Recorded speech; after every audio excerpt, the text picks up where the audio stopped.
எல்லாருக்கும் இதுல ஒரு சர்ப்ரைஸ் என்னன்னா, முதல்வர் கரூருக்கு சென்றால் திமுகவிற்கு எதுக்கு இவ்வளவு பயம் வருது? முதல்வர் கரூருக்கு போகணும்னா ஏன் திமுக இவ்வளவு பயப்படுறாங்க? கரூருக்கு போறது ஒரு முதல்வருக்கு அந்த மாநிலத்தில் உள்ள எங்க போறதுக்கும் 100% உரிமை உண்டு. அனைத்து தொகுதிகளும், எல்லா தொகுதிகளும், எல்லா இடத்திற்கும் முதல்வர் 100% போறதுக்கு உரிமை உண்டு, எல்லா இடத்துலையும். ஆனால் கரூருக்கு போறான்னு ஏன் இவ்வளவு பயப்படுறாங்க? என்ன பிரச்சனை திமுகவிற்கு? அப்படி என்ன அங்க திமுக முதல்வர் போனால் முதல்வரிடம் அந்த மக்கள் என்ன சொல்லி விடுவார்கள் என்று இவர்கள் பயப்படுகிறார்கள். எதுக்கு கரூர்னு ஏன் திமுக ஃபர்ஸ்ட் பயம் வருது? கரூருக்கு போறதுக்கு எவ்வளவு நாள் இவங்க தடுக்க முடியுமா? இல்ல கரூர் ஒரு தமிழகத்தின் ஒரு பகுதி, முதல்வர் செல்றது என்ன பிரச்சனை? ஸோ அது ஏன் இவங்க முதல்ல பயந்துகிட்டு முதல்லயே போய் ஒரு மனுவை ஏன் தாக்கல் செய்கிறாங்க? அதுவே தவறு. ஏன்னா ஒரு முதல்வர் போகக்கூடாதுன்னு சொல்றது எந்த இதுவும் இல்லை. அது இல்லாமல் எல்லாமே சட்டப்பூர்வமா நடக்குது. என்னன்னே தெரியாம ஒரு லீகல் டீம், அதாவது இன்னைக்கு உச்சநீதிமன்றம் நீதிபதி சொல்றாங்க குற்றவாளின்னு சொல்லிருக்காங்க. முதல்ல போய் படிச்சுட்டு வாங்கன்னு சொல்லி அமைச்சிருக்காங்க அந்த அட்வொகேட். முதல்ல போய் நீங்க போய் கேஸ் எல்லாம் படிச்சுட்டு வாங்க, எதுக்கு கேஸ் போறீங்க, எதுக்கு பெட்டிஷன் போறீங்கன்னா படிச்சுட்டு வாங்கன்னு சொல்லி அமைச்சிருக்காங்க. அந்த லட்சணத்துல ஒரு டீம் இதை வச்சுட்டு இவர்கள் சுப்ரீம் கோர்ட் வரைக்கும் போய் எல்லாருடைய நேரத்தையும் வீணடிச்சு இதன் மூலமா வேற வேலையை பார்த்துட்டு இருக்காங்க. முதல்ல மக்களுக்கு ஏதாவது 5 வருஷமா செஞ்சீங்களா? எதுவும் செய்யல. ஒரு 5 வருஷம் எதுவும் செய்யல. 70 வருஷம் நீங்க செஞ்ச அனைத்து துரோகத்திற்கும் இன்னைக்கு நீங்க தமிழக மக்கள் மொத்தமா விலை கொடுத்திருக்காங்க. இதை விட்டுட்டு நீங்க இன்னைக்கு முதல்வரை கரூருக்கு போறது ஒரு சின்ன ஒரு செய்தி கூட வராத நிலையில் உடனடியாக போய் ஒரு மனுவை தாக்கல் செஞ்சால் என்ன பயம் திமுக? கரூர்னு சொன்ன ஏன் அவ்வளவு பயப்படுது? இன்னும் எத்தனை முறை இது மாதிரி நீங்கள் நீதிமன்றங்களில் நீங்கள் தேவையில்லாமல் நீதிமன்ற நேரத்தையும் வீணடிக்க போறீங்க தெரியல. வேற ஏதாவது இல்ல, நான் காலையிலே அதை தெளிவா சொல்லிட்டோம். கண்டிப்பா 100% முறைப்படி நேர்மையாக தான் நடந்துட்டு வருது. ஸோ நேர்மையா நடக்கிறதுனாலதான் இவ்வளவு தூரம் விசிபிலிட்டி இருக்கு. ஏன்னா இதுக்கு முன்னாடி யார் நியமிக்கிறாங்கன்னு தெரியுமா? இதுக்கு முன்னாடி நியமிச்சவங்க எல்லாரும் எடுத்து பாருங்க, தகுதியின் அடிப்படையில் எவ்வளவு கொடுத்துட்டு வந்தாங்கன்னு. இப்ப கண்டிப்பா அடுத்த 6 மாசத்துக்கு டெம்பரரி நியமனம் தான். 6 மாசத்துக்கு டெம்பரரி நியமனம் தான் பண்ண போறோம். அந்த டெம்பரரி நியமனத்தின் அடிப்படையில் எல்லாருக்கும் அந்தந்த மாவட்ட ஆட்சியர் அவங்களுக்கு அப்ளிகேஷன்லாம் எடுத்து வேலிடேட் பண்ணி பேக்ரவுண்ட் செக் பண்ணி அதெல்லாம் கால்ஃபர் பண்ணி அவங்க பண்ணிட்டு இருக்காங்க. இதில் சூட்டபிலிட்டி ஏன்னா இவ்வளவு ப்ரொஃபைலையும் வேலிடேட் பண்ணி எல்லாரையும் கொண்டு போறது பேக்ரவுண்ட் செக் பண்றதுல எல்லாத்துக்கும் ஒரு சில நாட்கள் கூடுதலாக பிடித்து விட்டது. கண்டிப்பா இது 100% நேர்மையா நடக்குது.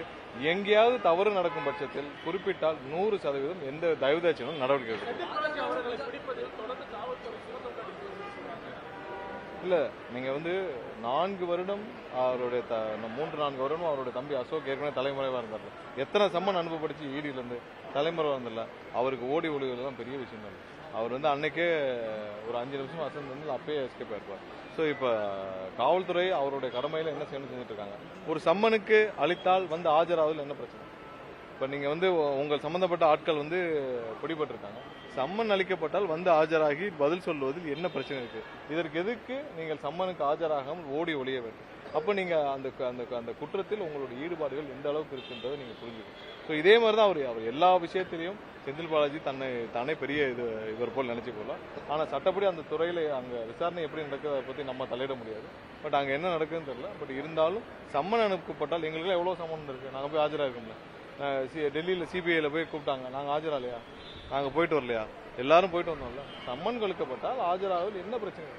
உங்க தரப்பு விளக்கத்தை சொல்றது, அதுக்கே ஆஜராகாமல் ஓடி என்ன இருக்கும்? அப்போ உங்களிடம் 100% ஒரு தவறு இருக்கின்ற பட்சத்தில் தானே நீங்க இதெல்லாம் செய்வீங்க. சட்டப்படி என்ன செய்யணுமோ அந்தந்த துறை செய்வார்கள். அதில் நாங்கள் சொல்றது கிடையாது.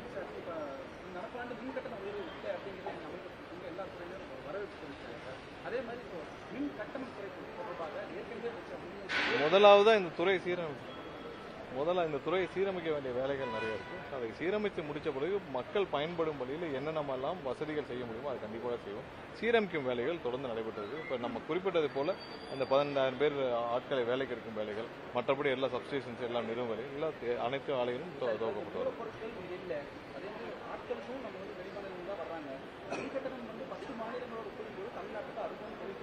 இல்ல, இப்போதைக்கு உயர்த்தப்படவில்லை, அதை தெரிவித்து. மற்றபடி இந்த துறையை சீரமைக்கும் வேலைகள் மற்ற மாநிலத்தை கம்பேர் பண்ணும்போது நம்மளுடைய இங்க மின்சார வாரியம் எவ்வளவு சீரமைச்சிருக்குன்னு உங்களுக்கு தெரியும். அதிக கடன் பெற்றுள்ள மாநிலமும் நம்மளுடைய மாநிலம் தான் மின்சாரத்துறையில. எல்லாத்தையும் சீரமைக்க வேண்டிய காலங்கள் இருக்கு. கண்டிப்பா சீரமைப்போம்.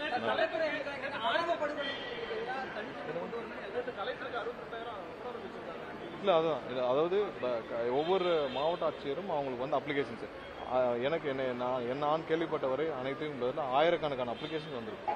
ஸோ அனைத்தையும் ஸ்க்ரூட்டனைஸ் பண்ணி அவங்க ப்ராப்பராக பண்ணிட்டு இருக்காங்க. இப்போ நியமிக்கப்பட போகிறதும் 6 மாதம் டெம்பரரி நியமனம் தான். எங்கேயும் தவறு நடக்கவில்லை. நிறைய இடத்துல ஏதோ பழைய சிபாரிசு கடிதம் இல்லை. எந்த கடிதத்தின் அடிப்படையில் யாரும் நியமிக்கப்படவில்லை. எந்த இடத்துலையும் யாரும் எந்த கடிதம் யாரும் மாற்றி கொடுத்துருப்பாங்க தவிர யாரும் எந்த சிபாரிசோ எதன் அடிப்படையில் நியமிக்கப்படவில்லை. தெளிவாக உண்மையாக நேர்மையாக நடைபெற்றுள்ளது.